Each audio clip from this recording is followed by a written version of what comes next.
मित्रों नमस्कार, मैं हूं आचार्य रामकृष्ण शास्त्री और आपका प्रिय यूट्यूब चैनल एस्ट्रोलॉजर एक्सपर्ट में आपका स्वागत है। आज हम बात करेंगे रास्ते में मिला हुआ पैसा क्या करना चाहिए, उठाना चाहिए अथवा नहीं उठाना चाहिए, किस अवस्था में पैसा मिलने पर उठाना चाहिए अथवा किस अवस्था में मिलने पर पैसा नहीं उठाना चाहिए, उसके बारे में हम आपको आज जानकारी प्रस्तुत करेंगे। क्योंकि रास्ते में पड़ा हुआ पैसा दरिद्र को भी घर में ला सकता है और घर में उत्पन्न दरिद्रता को भी दूर कर सकता है। तो ध्यान रहे किस अवस्था को पैसे आपको उठाना चाहिए और किस अवस्था में पैसा नहीं उठाना चाहिए। वस्तुतः अगर आप किसी कार्य के लिए आप जा रहे हैं, घर से पूजा पाठ अथवा शुद्ध मन से अगर आप जा रहे हैं, तो उस समय अगर आपको पैसा मिलता है तो आप उस पैसे को जरूर उठाएंगे। ध्यान रहे अगर आप किसी कार्य करने के लिए जा रहे हैं तो कार्य करने जाते समय जो पैसे आपको मिलेगा वो पैसे आपको उल्टे हाथ से उठाकर सीधे हाथ से आप अपने मस्तक में लगा के उसे आप अपने पॉकेट में रखेंगे। उसके बाद आप जिस कार्य में जाते हैं अथवा जिस कार्यालय पे आप काम करते हैं, दुकान करते हैं, व्यवसाय करते हैं, कोई भी कार्य आप करते हैं, तो उस पैसे को ले जाकर आप वहां गले में आप रखेंगे। वो पैसा आपको सदैव समृद्धि अथवा कार्य सिद्धि में आपको सहायक बनेगा। तो इस पैसे को कभी खर्च नहीं करना और आपके अलावा किसी भी दूसरे व्यक्ति से स्पर्श नहीं कराना, ये विधि आपको जरूर फॉलो करना और ये पैसे को आप जरूर रखेंगे। दूसरा, अगर आप किसी कार्य से घर में लौटते समय अगर आपको पैसा मिलता है, आप उस समय भी किसी प्रकार से गलत चीज़ का सेवन आपने नहीं किया है, मन में आपका शुद्ध है, तो आप उस पैसे को जरूर उठाएंगे। ध्यान रहे उठाते समय पैसा टूटा फूटा नहीं होना चाहिए। अगर टूटा फूटा पैसा होता है तो दरिद्रता को आह्वान करता है, तो उस अवस्था में वो पैसे आपको नहीं उठाना है।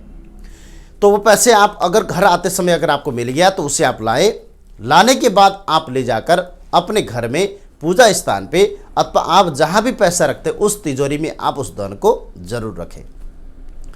घर में ले जाके तिजोरी में रखते समय ध्यान रहे वो पैसा किसी स्त्री के हाथ से ही रखना चाहिए। अगर पुरुष रखता है तो उसके लिए धन क्षय का कारक भी बनता है।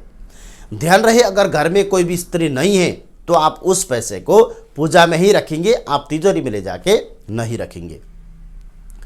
इस तरह से आप उसको घर के कोई भी बाहर के आदमी उसे स्पर्श ना कराएं, उस पैसे को कभी भी खर्च ना करें, तो आपका कोई भी कार्य नहीं रुकेगा। और अब तक कोई भी कार्य करते समय आपका कोई रुकावटें आ रहा है तो वो रुकावटें भी सभी दूर होगा और आपके जीवन में खुशियों का आगमन होगा। उसके बाद तीसरा अवस्था होता है किस अवस्था में पैसा नहीं उठाना चाहिए। सबसे पहले टूटा फूटा पैसा नहीं उठाना चाहिए। अगर आप किसी रोगी बीमारी से अगर आप मिलकर वापस आ रहे हैं तो उस समय अगर रास्ते में कितने भी पैसा मिले उस पैसे को आप जरूर अवॉइड करेंगे। उस पैसे को आपको बिल्कुल भी हाथ नहीं लगाना है, नहीं आप उसको पैसे उठाना है।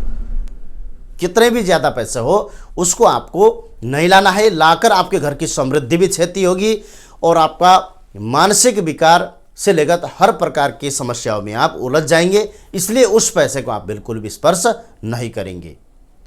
तीसरा पॉइंट है, अगर वो पैसे आप किसी की बीमार होने के बाद वो बीमारी ठीक करके आते समय अगर वो पैसा मिलता है तो जो बीमार है उस बीमारी के ही हाथ से उस पैसे उठाकर वो अगर आप लेंगे अथवा उसे देंगे तो चाहे आप हो चाहे वो हो, दोनों को समृद्ध लाभ होगा।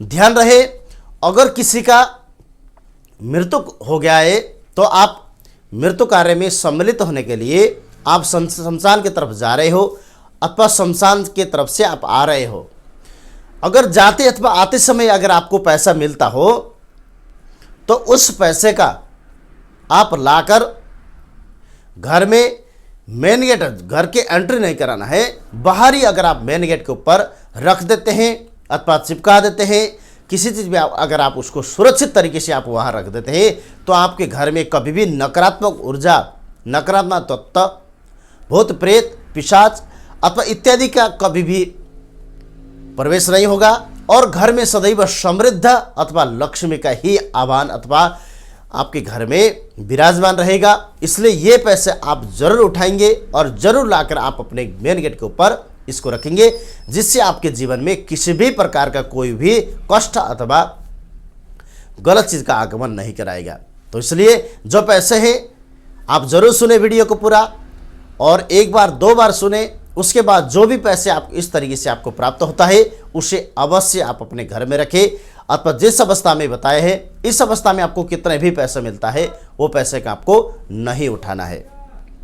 बाई चांस अगर आपने ये पैसे आपने उठा रखा है घर में और समस्या के कारण आप बना हुआ है, तो आप इस पैसे को किसी भगवान गणेश जी के चरण में ले जाकर अर्पण करें। अगर ज़्यादा है थे और आपने इसमें खर्च कर दिए, थोड़ी बहुत है, तो जो भी है उसके नाम से ले जाकर आप भगवान गणेश जी के सामने रखें। अथवा भगवान गणेश जी को 21 रुपया का प्रसाद, पीला प्रसाद आप जरूर अर्पण करेंगे और बैठकर एक माला ओम गंग गणपते नमः इस मंत्र का आप जाप करिए। उसके बाद आपके घर में जो दरिद्रता अथवा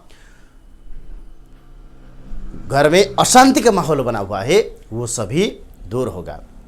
हस्तमित आज कितना ही, क्या समस्या है, आप अगर आपने अब तक हमारे चैनल को सब्सक्राइब नहीं किया है तो आप YouTube चैनल में जाकर आप हमारे सब्सक्राइब करें, चैनल को सब्सक्राइब करें, लाइक करें और शेयर करें। हो सकता है कि आपका एक शेयर करा हुआ किसी का जीवन में खुशियाँ भर दें और उसके जीवन में समृद्धता मिले और कष्ट से बाहर निकले, उसका पुण्य भी आपको मिले। इसलिए वीडियो सुनने के बाद आप शेयर जरूर करें। व्हाट्सएप अथवा फेसबुक, ट्विटर अथवा इंस्टाग्राम कहीं से भी आप हमारे वीडियो देख रहे हैं तो आप हमारे यूट्यूब चैनल में जाकर भी आप हमारे चैनल को ज़रूर सब्सक्राइब करेंगे। और आप हमारे से संपर्क करना चाहते हैं, कोई भी समस्या के बारे में आप जानकारी लेना चाहते हैं, तो आप हमारा जो संपर्क सूत्र है वो आप नोट कर सकते हैं 88990077 और 50। अगर आप इंडिया से कहीं बाहर से अगर आप कर रहे हैं तो उसमें +91 जरूर लगाएं अथवा 0091 जो कोड होता है वो जरूर लगाएं। 009188990077 और 50 इस तरीके से आप मिला के आप हमें संपर्क कर सकते हैं। व्हाट्सएप के माध्यम से आप हमें जुड़ सकते हैं। क्या समस्या है अथवा किस प्रकार के समस्या से आप जूझ रहे हैं, अगर ये कमेंट्स करेंगे तो आप हमें इसी प्रकार की वीडियो बनाने में भी सहायता रहेगा और आपको उस वीडियो के माध्यम से जीवन में जो भी समृद्धता योग है वो भी आपको जरूर प्राप्त होगा। हरि ओम।